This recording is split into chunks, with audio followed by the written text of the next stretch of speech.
Okay, dear students, we will start the revision of the basics of auditing. इसका हम लोग revision करेंगे in short basics of auditing topic का अपना CA में इंटरमीडिएट का ग्रुप 2 में जो ऑडिटिंग है इसका बेसिक्स ऑफ ऑडिटिंग का इंट्रोडक्शन हम लोग रिवीजन करेंगे। ऑडिटिंग का मतलब एकदम यहाँ पर बेसिक में आपको लिख करके दिया गया। ऑडिटिंग क्या होता है? Auditing is an intelligent and critical examination of the book of accounts of the business. Auditing क्या होता है? ये एक क्रिटिकल और इंटेलिजेंट एग्जामिनेशन होता है। Intelligent and critical examination of the book of accounts of the business organisations. इसको हम लोग क्या बोलते हैं? इसको हम लोग बोलते हैं ऑडिटिंग। और ऑडिटिंग करता कौन है? Auditing is done by the independent qualified person. Who is the independent qualified person? Chartered accountant, CA. Statutory audit is done only by the independent qualified person who is the chartered accountant. Who is the chartered accountant? सिर्फ वही कर सकता है, only and only.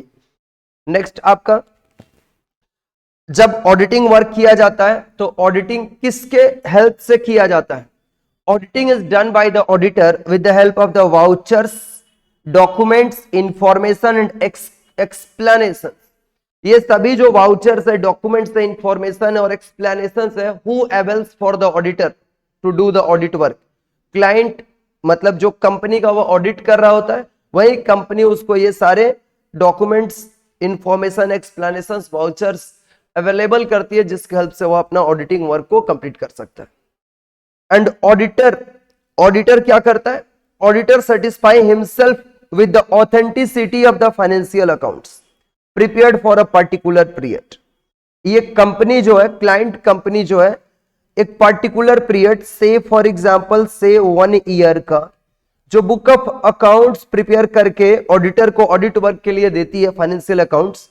तो auditor क्या करता है? Auditor satisfy himself with the authenticity. वह कितना ऑथेंटिक है उसको वह सिर्फ और सिर्फ क्रिटिकल एग्जामिनेशन से ही पता कर पाता है कि ये ऑथेंटिक है, कितना काबिल है। ऑडिटिंग के हम लोग फीचर्स देखेंगे। फीचर्स ऑफ ऑडिटिंग क्या है?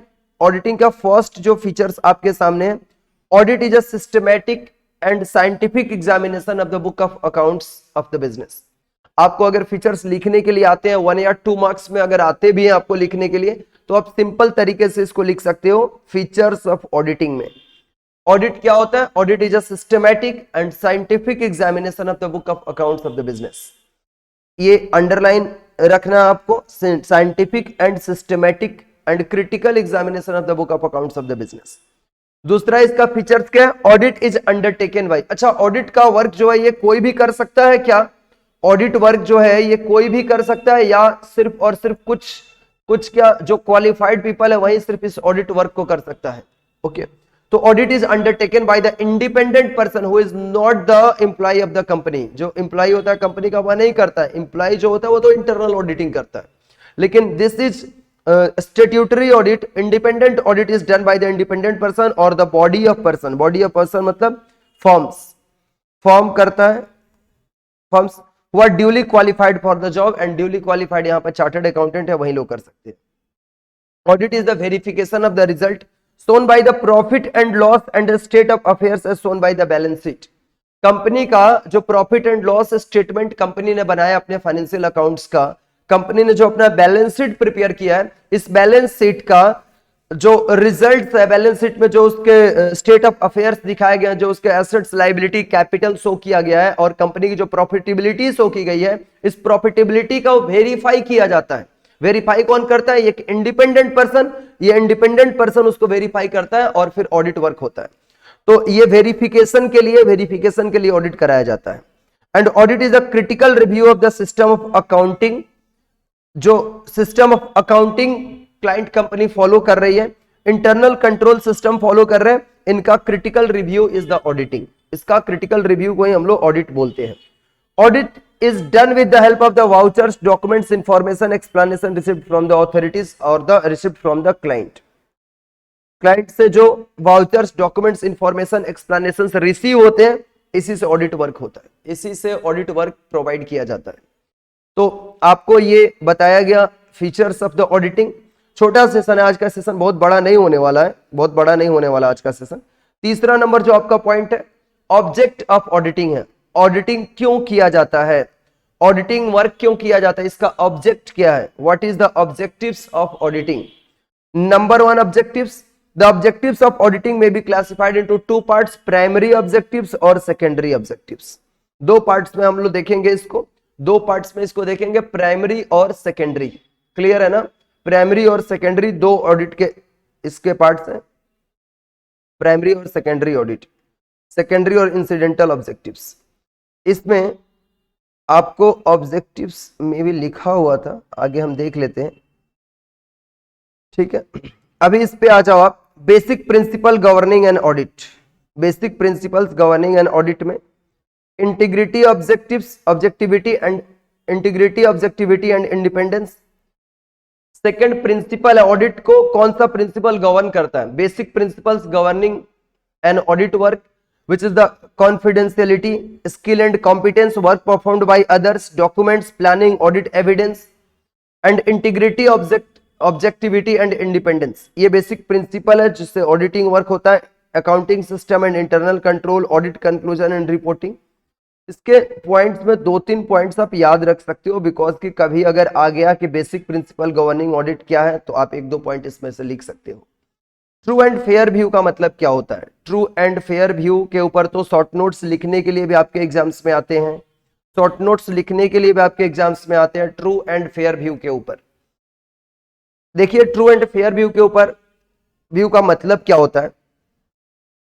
ट्रू एंड फेयर व्यू का मतलब हुआ ना कि जो बिजनेस ने अपने बुक में सारे ट्रांजैक्शंस को रिकॉर्ड किए, अपने फाइनेंशियल अकाउंट्स के बुक में सारे ट्रांजैक्शंस को रिकॉर्ड किए गए, ये ट्रू ट्रांजैक्शंस को रिकॉर्ड किया गया, एकदम करेक्ट मैनर में सारे ट्रांजैक्शंस को रिकॉर्ड किए गए हैं। The book of accounts have recorded all the business transactions correctly and in a true manner, ये दिखाया जाता है। Next, the books of accounts have been prepared according to the accepted principle of accountancy, accepted principle of the generally accepted accounting principles को follow करके। True and fair view का मतलब यह भी हुआ कि जो बुक ऑफ अकाउंट्स प्रिपेयर किया गया है क्या उसके लिए अकाउंटिंग स्टैंडर्ड को फॉलो किया गया है, क्या जनरली एक्सेप्टेड अकाउंटिंग प्रिंसिपल को फॉलो किया गया है, क्या and followed accounting standard issued by different regulatory bodies, अलग अलग रेगुलेटरी बॉडीज का इशूड किया जो अकाउंटिंग स्टैंडर्ड है इसको फॉलो किया गया है कि नहीं। ये भी ट्रू एंड फेयर व्यू में ही आता है। जैसे हमने अपने बिजनेस ट्रांजैक्शंस का सब कुछ करेक्ट इंफॉर्मेशन दिया, हमने अपने बिजनेस ट्रांजैक्शंस का सब कुछ करेक्ट दिया, लेकिन हमने अकाउंटिंग स्टैंडर्ड को ही फॉलो नहीं किया, लेकिन हमने अकाउंटिंग स्टैंडर्ड को ही नहीं फॉलो किया, डिफरेंट जो अकाउंटिंग बॉडीज है उनके द्वारा इशू किया गया, तो भी हमारा book of accounts true and fair view में नहीं बना है। These are no error and fraud present in the book of accounts, book of accounts में कोई भी एरर और फ्रॉड प्रेजेंट नहीं होना चाहिए, बुक ऑफ अकाउंट्स में किसी भी तरह का एरर्स एंड फ्रॉड नहीं होना चाहिए, तभी उसको ट्रू एंड फेयर व्यू में होना बोला जाएगा। फिर कंपनीज एक्ट है, कंपनीज एक्ट है हमारे कंट्री में, तो फाइनेंशियल स्टेटमेंट जो प्रिपेयर किया गया है, फाइनेंशियल स्टेटमेंट जो प्रिपेयर किया गया, profit and loss and balance sheet जो बनाया गया है, the financial statement that have been prepared by the company in conformity with the book of accounts and all mandatory provision of the companies act must be followed. जब हम लोग accounts करते हैं, company accounts करते हैं, तो बहुत सारे कंपनीज एक्ट के प्रोविजंस को फॉलो करते हुए हमें उस अकाउंटिंग को कंप्लीट करना पड़ता है। तो क्या कंपनी ने जो अकाउंटिंग किया उसमें कंपनीज एक्ट के सारे प्रोविजन को फॉलो किया है या नहीं किया, इस चीज को भी देखा जाता है। अगर कंपनी ने नहीं किया, इसका मतलब कंपनी का book of accounts true and fair view में फेयर मैनर में नहीं बना हुआ। तो ये सभी कंप्लीशन होने के बाद हम बोल सकते हैं कि book of accounts of the companies और the business is prepared in the true and fair manner. फिर accounts, book of accounts must disclose all material fact regarding the revenue, business के रेवेन्यू से रिलेटेड एक्सपेंसेस, एसेट्स, लाइबिलिटीज, इन सब से related जो all material fact है, material fact मतलब important जो फैक्ट है वो बुक ऑफ अकाउंट्स को की तरफ से डिस्क्लोज होना चाहिए। यानी कोई भी पर्सन उस बुक ऑफ अकाउंट्स को जब देखे तो उसको कंपनी के ये सारे रेवेन्यू कितने, एक्सपेंसेस कितने, कंपनी का एसेट्स, लाइबिलिटीज, कैपिटल, ये सभी डिटेल उसको पता चल सके, तो इसको बोलते हैं disclose all material facts company ने डिस्क्लोज किया है। इसको बोलेंगे हम लोग कंपनी ने ऑल मटेरियल फैक्ट को डिस्क्लोज किया है। इसके बाद से हम लोग इंडिपेंडेंट ऑडिटिंग का एडवांटेजेस पढ़ेंगे, एडवांटेजेस ऑफ इंडिपेंडेंट ऑडिटिंग हम लोग पढ़ाई करेंगे। ठीक है, थोड़ा सा आप लोग रुक जाओ एक second. Next point, advantages of independent audit. Independent audit को हम लोग एक्सटर्नल ऑडिट भी बोलते हैं, स्टैट्यूटरी ऑडिट भी बोलते हैं, कंपनी ऑडिट भी बोलते हैं। ये इंडिपेंडेंट ऑडिट कौन करता है भाई? इंडिपेंडेंट ऑडिट कौन करता है? Independent qualified person who is a chartered accountant वही करता है इस ऑडिट को। इसके करने से क्या क्या बेनिफिट्स है इस ऑडिटिंग से? इंडिपेंडेंट ऑडिटिंग अगर किसी कंपनी का होता है तो इससे क्या क्या बेनिफिट्स एसोसिएटेड है, इसके क्या क्या फायदे हैं, इसके क्या क्या बेनिफिट्स इसके अवेलेबल है। देखिए भाई, it safeguards the financial interest of the person who are not associated with the management of the entity whether they are partners और द शेयर होल्डर्स। ये जो पार्टनर्स होते हैं बिजनेस में या शेयर होल्डर्स होते हैं बिजनेस के, क्या ये बिजनेस के डे टू डे एक्टिविटी में पार्टिसिपेट करते हैं? बहुत सारे ऐसे पार्टनर होते हैं जो डोरमेंट पार्टनर होते हैं, सिर्फ मनी लगाते हैं बिजनेस में। शेयर होल्डर्स के पॉइंट ऑफ व्यू से बात करो ना, एक कंपनी के लाखों लाखों शेयर होल्डर्स हैं, लेकिन क्या ये कंपनी के डे टू डे एक्टिविटी में, कंपनी के मैनेजमेंट में एक्टिवली पार्टिसिपेट करते हैं? नहीं करते हैं। तो इनको कंपनी के फाइनेंशियल इंटरेस्ट को सेफगार्ड करने के लिए, जैसे ये कंपनी में मनी अपना इन्वेस्ट करते हैं, कंपनी कैसे उस मनी को यूटिलाइज कर रहा है, कैसे फंड को यूटिलाइज कर रहा है, कैसे बिजनेस कर रहा है, कैसे उस फंड को मल्टीप्लाई कर पा रहा है, फंड को किस सोर्स पे अप्लाई कर रहा है, वहां से अर्निंग्स कितना लेकर के आ रहा है, कंपनी के शेयर होल्डर्स जिन लोगों ने फंड लगाया उससे क्या उसको बेनिफिट दिला पा रहा है। इसका जो शेयर होल्डर्स है उनका फाइनेंशियल इंटरेस्ट कंपनी से अटैच्ड है, पूरा फाइनेंशियल इंटरेस्ट उनका जुड़ा हुआ है। तो फाइनेंशियल इंटरेस्ट को सेफगार्ड करने के लिए ये ऑडिटिंग होना रिक्वायर्ड है। इट सेफगार्ड्स द, पहला एडवांटेज क्या है ऑडिटिंग का, एक्सटर्नल ऑडिट का? ये financial interest of the shareholders और पार्टनर्स के फाइनेंशियल इंटरेस्ट को सेफगार्ड करता है। दूसरा, ये moral check on the employee, मतलब जो हमारे ऑर्गेनाइजेशन के एम्प्लॉय है ये वर्क कैसे कर रहे हैं, सही से कर रहे हैं कि नहीं, ये तो इंटरनल काम से पता नहीं चलेगा, एक्सटर्नल ऑडिटर जब आएगा तब ये अच्छे से समझ में आ जाएगा। It act as a moral check on the employee from committing the defalcations and the embezzlements. Committing defalcations, ये अपने वर्क में, अपने बिजनेस में कुछ एम्बेजलमेंट्स या डिफॉल्केशन तो नहीं कर रहे हैं। एम्बेजलमेंट्स मतलब चोरी वगैरह तो नहीं हो रही है कोई कैश की या स्टॉक की, किसी भी तरह का। तो ये moral check on the employee भी इससे हो पाता है। ऑडिटेड स्टेटमेंट जो होता है ना, किसी भी कंपनी का जो ऑडिटेड स्टेटमेंट होता है, ऑडिटेड स्टेटमेंट मतलब audited profit and loss statement, audited balance sheet, ये helpful in setting the liability for taxes. Tax की लाइबिलिटी को सेट ऑफ करने में काम आता है। जैसे कोई कंपनी को अपना इनकम टैक्स जमा करना है, तो इनकम टैक्स जमा करना है, उसका ऑडिटेड बैलेंस शीट नहीं है और वो कंपनी का टर्नओवर इतना है कि उसको ऑडिट, कंपनी है तो उसको ऑडिट करना जरूरी है। तो कंपनी ऑडिट करना जरूरी है और कंपनी का ऑडिटेड बैलेंस शीट नहीं है, तो उसको अपने टैक्स की लाइबिलिटी पेमेंट करते वक्त इनकम टैक्स डिपार्टमेंट भी उसको रिलाय नहीं करेगा। तो कंपनी के पास क्या होना चाहिए? Audited statement of the company are helpful in setting the tax liability of that company. Loan भी हमें इजीली, ऑडिटेड बैलेंस शीट अगर कंपनी का है, कंपनी का अगर ऑडिटेड बैलेंस शीट है तो कंपनी को इजीली लोन भी अवेलेबल हो जाता है। और purchase consideration, determining the purchase consideration for the business. अगर मान लो हमारा बिजनेस रनिंग है और हम किसी कंपनी के साथ अमलगमेट करने जा रहे हैं या कोई कंपनी हमें परचेज कर रहा है तो ऑडिटेड बैलेंस शीट रहेगा तो हमारा एक्चुअल परचेज कंसिडरेशन हमारे बिजनेस का क्या है ये पता किया जा सकता है कि हमें कितना रुपया लेकर के अपने कंपनी को देना चाहिए। ये ऑडिटेड बैलेंस शीट इन सारे चीजों में हेल्प करता है। Audited statement of the accounts are helpful in the setting the liabilities of the setting the liabilities for taxes, negotiating loans negotiate करने में भी हेल्प करता है, and as well as for determining the purchase consideration of the business. ये business के purchase consideration को भी determine करने में हेल्प करता है। Next, audited balance, audited statement, independent audit जो है ये, these are also used for setting trade dispute or higher wages or bonus as well as claim in respect of the damage suffered by the property by fire or other calamities। अगर मान लीजिए business में, मैं एक एक करके आपको बताता हूं, these are also useful for setting the trade dispute or higher wages or bonus। अगर कोई भी तरह का ट्रेड डिस्प्यूट होता है, हायर वेजेज या हायर बोनस की बात आती है तो ये ऑडिटेड बैलेंस शीट से पता किया जा सकता है। नेक्स्ट, अगर कंपनी का फायर से या कोई भी नेचुरल कैलामिटी से लॉसेस होता है तो इंश्योरेंस कंपनी कैसे डायरेक्टली आपके ऊपर फेथ कर लेगी कि आपका बैलेंस शीट में आपके पास क्लोजिंग स्टॉक कितना था, ओपनिंग स्टॉक आपका कितना है, ये कैसे डायरेक्टली इंश्योरेंस कंपनी फेथ कर लेगी, लेकिन ये ऑडिटेड बैलेंस शीट रहेगा तो उसको आप दिखा करके बता सकते हो कि 3 महीना पहले जब ओपनिंग डेट था ईयर का, तब हमारे पास ओपनिंग स्टॉक इतने रुपए का पड़ा हुआ था, जो लास्ट ईयर का क्लोजिंग था वो इस ईयर का ओपनिंग बना था, और अभी 3 महीने में हमने बिजनेस किया और हमारा इतना स्टॉक का लॉस हुआ है। तो इंश्योरेंस कंपनी भी आपको क्लेम देते वक्त आपके ऊपर टोटली रिलाय कर सकती है, अगर आपके पास इंडिपेंडेंट ऑडिट करा करके अपने बिजनेस का रखे हो तो ये बेनिफिट है। ऑडिटेड अकाउंट्स क्या करता है, अगर पार्टनरशिप फॉर्म का बिजनेस है, पार्टनरशिप बिजनेस का अगर ऑडिटिंग है, तो ऑडिटेड अकाउंट से अगर किसी पार्टनर्स का रिटायरमेंट हो रहा है या कोई पार्टनर्स का डेथ हो जा रहा है, किसी पार्टनर का एडमिशन के टाइम पे उसे कितना मनी लेकर के आना चाहिए पार्टनरशिप फॉर्म में अपने particular share for the partnership के लिए, तो ये सभी चीज audited accounts are the great help. Audited accounts का यहाँ पर बहुत इंपॉर्टेंस है in setting the accounts at the time of admission और डेथ और retirement of the partner. And government के लिए देखिए, government may require audited and certified statement. Government may required audited and certified statement before it gives assistance and issue a licence for the particular trade. आप एक trade में हो, दूसरे trade में भी आप जाना चाहते हो, अपने बिजनेस को डाइवर्सिफाई करना चाहते हो, आप लाइसेंस लेना चाहते हो, तो आप लाइसेंस लेने के लिए गवर्नमेंट आपके पहले के बिजनेस परफॉर्मेंसेस आपके ऑडिटेड स्टेटमेंट से ही चेक कर पाएगी।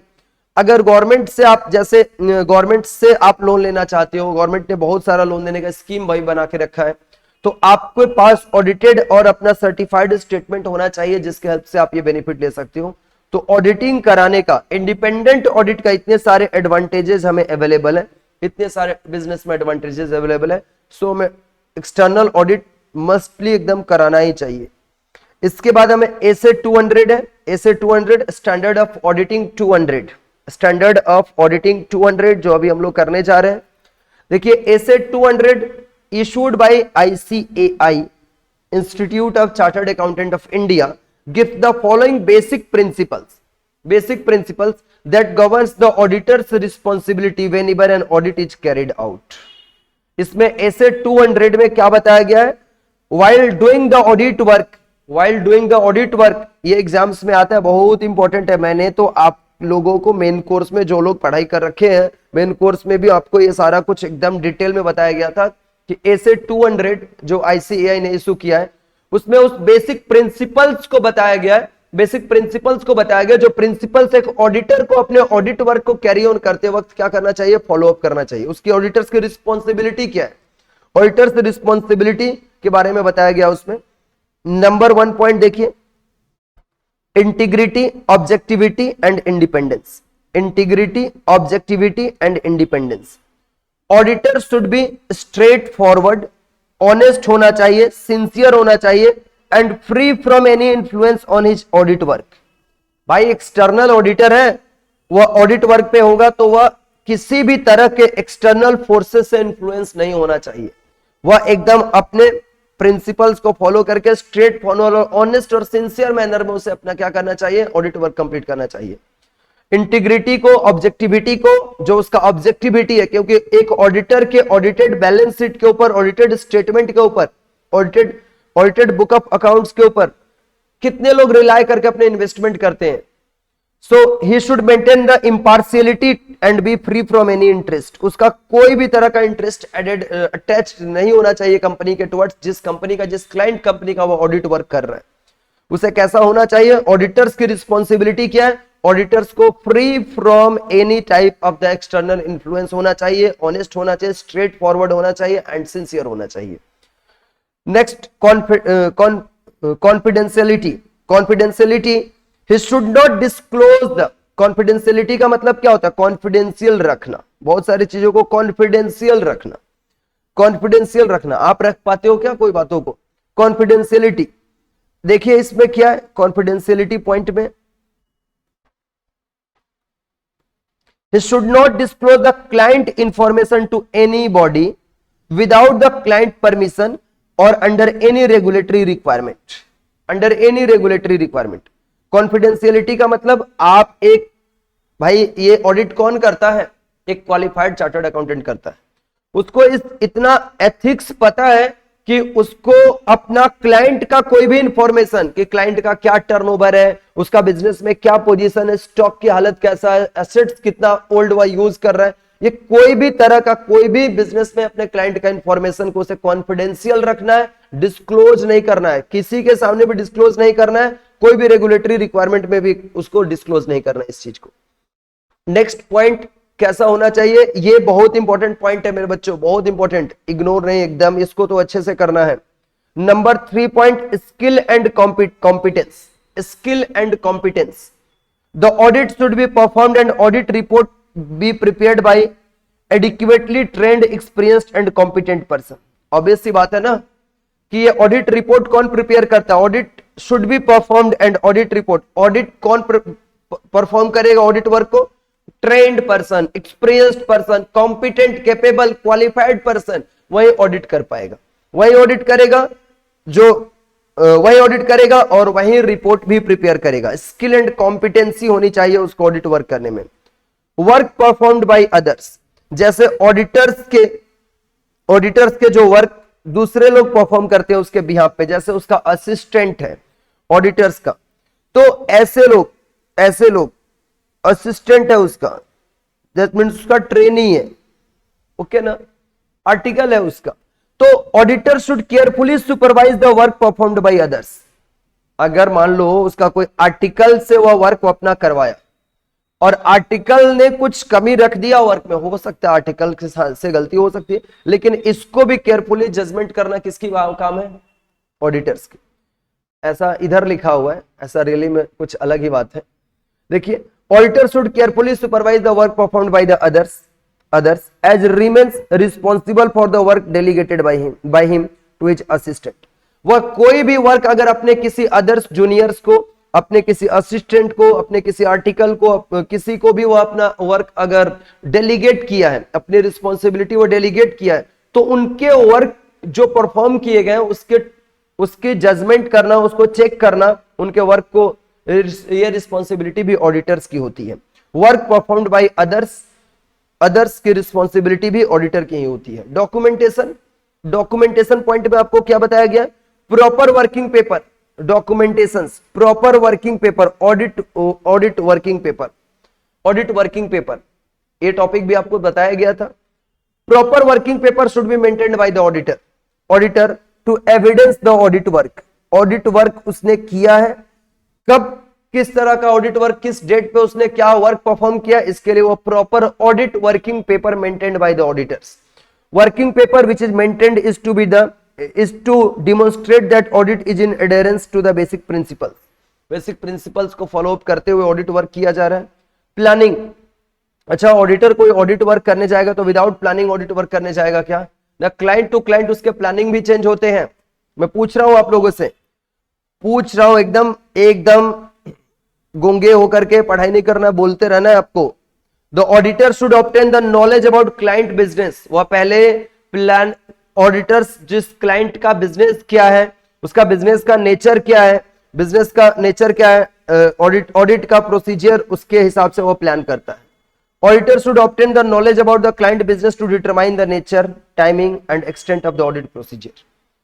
क्लाइंट का बिजनेस के बारे में पहले वह जानता है, देन आफ्टर उसके अकॉर्डिंगली किस टाइमिंग पे ऑडिट करना है, उसके ऑडिट के लिए का नेचर कैसा होगा, फिर ऑडिट का प्रोसीजर क्या फॉलो अप किया जाना है, ये सब ऑडिटर्स क्या करता है, ये क्लाइंट टू क्लाइंट उसका सब कुछ वेरी करता है, प्लान एवरी क्लाइंट के लिए अलग होता है। Audit evidence, the auditor should obtain sufficient appropriate audit evidence. अच्छा, ऑडिटर को ऑडिट वर्क अपना करने के लिए, अपना एग्जामिनेशन ये कंप्लीट करने के लिए उससे बहुत सारे डॉक्यूमेंटेशन की जरूरत पड़ेगी, बहुत सारे ऐसे एविडेंस की रिक्वायरमेंट पड़ेगी, वाउचर्स की रिक्वायरमेंट पड़ेगी, तो ये सभी कुछ वह कहां से ऑब्टेन करता है, audit evidence. The auditor should obtain the sufficient and appropriate audit evidence through performing the compliance and substantive procedure से, कंप्लायंस को फुलफिल करके। Accounting system and internal control, an understanding of the accounting system and the related internal control system in determining the nature, timing and extent of their audit procedure। Again जो audit planning मैंने अभी बताया आपको, audit planning जो मैंने आपको बताया, similar, यह ऑडिटर क्या करता है, उसका जो क्लाइंट है उसका बिजनेस क्या है और बिजनेस में अकाउंटिंग सिस्टम कैसे फॉलो अप किया जा रहा है, उसके यहाँ पर अकाउंटिंग सिस्टम जो फॉलो अप किया जा रहा है कैसा फॉलो किया जा रहा है, एंड उसका इंटरनल कंट्रोल सिस्टम क्या है, इन सब चीजों को पहले जानकारी लेता है। फिर वह प्लान करता है कि उसके ऑडिट का जो पर्टिकुलर क्लाइंट है उसका ऑडिट का नेचर कैसा होगा, टाइमिंग क्या होगा, कितना उसको टाइम देकर ऑडिट वर्क उसका कंप्लीट किया जा सकता है, ये सब ऑडिटर प्लान करता है। ये सभी कुछ ऐसे 200 में बताया गया है, ऐसे 200 में कि ऑडिटर्स की responsibility towards the audit work क्या होगा, and audit conclusion and reporting, audit conclusion and reporting on the basis of conclusion drawn from the audit evidence, audit evidence से कंक्लूजन जो ड्रॉ करता है उसको उसके ऊपर रिपोर्ट बनाता है। Obtain the auditor should give unqualified report, auditors किस किस टाइप का रिपोर्ट दे सकता है, ऑडिटर क्या कौन कौन सा रिपोर्ट दे सकता है, ऑडिटर या तो अनक्वालिफाइड रिपोर्ट देता है या क्वालिफाइड रिपोर्ट देता है। मैंने सबके बारे में आपको एक एक करके एक्सप्लेन कर रखा है। क्वालिफाइड रिपोर्ट देता है या एडवर्स रिपोर्ट देता है। अगले सेशंस में जो आगे सेशंस होंगे उसमें आपको ये चीज बताए भी जाएंगे और डिटेल में। अनक्वालिफाइड रिपोर्ट, क्वालिफाइड रिपोर्ट देता है, एडवर्स रिपोर्ट देता है और द डिस्क्लेमर रिपोर्ट देता है। ये 4 तरह के रिपोर्ट वह बनाता है। ऑडिटर कितने रिपोर्ट बनाता है? 4 रिपोर्ट। नाम याद रखना चाहिए आप लोगों को। ऑडिटर जो अपने ऑडिट वर्क कंप्लीट करता है उसके बेसिस पे जो रिपोर्ट तैयार करता है, जैसे आप एग्जाम्स देते हो तो आपका सीए का एग्जाम्स देते हो तो बस तो यहाँ पे तो 2 ही रिपोर्ट आता है आपका, ठीक है, आपको पता है, बोलना नहीं होगा। लेकिन जब आप स्कूल में थे, कॉलेज में थे, तो आपके रिपोर्ट्स कैसे आते थे, या अभी आप लोग बहुत सारे लोग कॉलेज में भी हो, आपका वो उसमें वो ग्रेड आता है, ग्रेड ए आता है, ग्रेड बी आता है, ग्रेड सी आता है, ऐसे करके मार्क्स रहते हैं, या first class, second class, third class, ऐसे। वैसे ऑडिटर्स रिपोर्ट अनक्वालिफाइड रिपोर्ट, जो कि एकदम बेस्ट रिपोर्ट होता है, अनक्वालिफाइड रिपोर्ट, क्वालिफाइड रिपोर्ट भी दे सकता है, एडवर्स रिपोर्ट भी दे सकता है और डिस्क्लेमर रिपोर्ट भी वो प्रिपेयर करके दे सकता है, ठीक है। तो आज का जो सेशन है ना, ये इंट्रोडक्शन था, ज्यादा बड़ा नहीं था, मैंने पहले ही बोल दिया था आप लोगों को कि आज का जो सेशन है ये छोटा ही सेशन है, बट इतना में अब आपको क्या करना चाहिए, दोबारा से ये लेक्चर्स आपको बाद में अवेलेबल रहेगा, बहुत बाद में, मतलब एग्जाम्स के जस्ट बिफोर, वो आपको मतलब उस समय बहुत बूस्टअप करेगा जब आप एग्जाम्स के पहले इसको करोगे तो। लेकिन अभी आपको फिलहाल क्या करना है, आपको इसके बाद जस्ट अपना मेन जो क्लासेस में आपको पढ़ाए गए चीजों को, उन सारे चीजों को भी एक बार रिवाइज करना, लिखने की प्रैक्टिस करना है आपको, बीच बीच में लिखने का प्रैक्टिस करना है, इज वेरी एसेंशियल। देन आप इन सब चीजों का फायदा आपको मिल पाएगा, ठीक है। आप खाना नहीं खाओगे, खाली विटामिन खाने से आप सोचोगे कि विटामिन का टैबलेट खा लेने से हम बहुत मजबूत हो जाएंगे, तो ये गलत धारणा है। आपको पहले खाना खाना होगा, फिर विटामिन का टैबलेट आपको फायदा करेगा। समझ में आ रहा है मेरी बात ना? तो आपको वर्क परफॉर्म्ड बाय अदर्स वापस समझा दीजिए सर।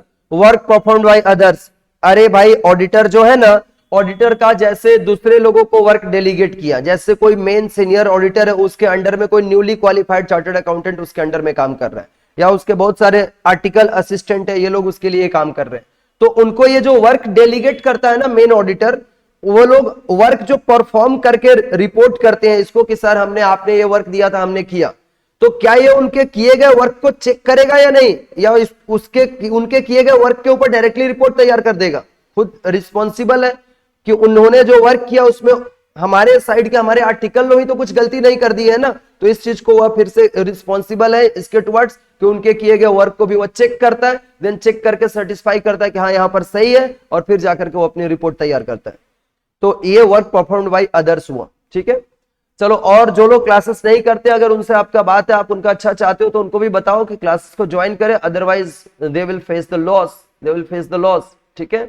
बिकॉज इसका कोई भी लाइव एक्सेस आपको अवेलेबल नहीं रहेगा कि बाद में आप इसको कर पाओगे एक्सेस, पॉसिबल नहीं है इसका, ठीक है। चलो बच्चों, आज का सेशन यहीं पे स्टॉप करते हैं। टेक केयर, और अभी लग जाओ, कोई एक टारगेट ले लो, उसमें पढ़ाई करने में लग जाओ। Bye bye.